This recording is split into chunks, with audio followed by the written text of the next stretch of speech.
பிள்ளையே, நீ இதுவரை கடந்து வந்த பயணங்களும் பாதைகளும் உனக்கு மிகவும் கடினமாகவும் வேதனையாகவும் இருந்தது. இதற்கு மேலும் என் வாழ்க்கை இப்படித்தான் இருக்குமா?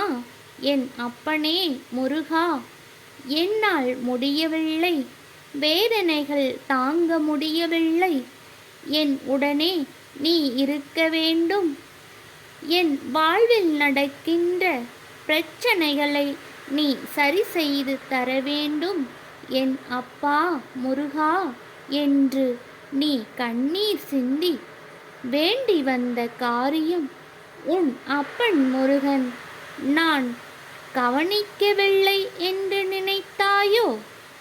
கலங்காதே பிள்ளையே, என் கரத்தால் உன் கண்ணீர் துடைத்துவிட நான் வருகிறேன்.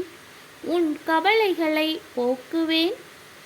சந்தோஷம் இல்லத்தில் பெருகும். நல்லதே நடக்கும். ஆறுமுகம் அருளிடும் அனுதினமும் ஏறுமுகம்.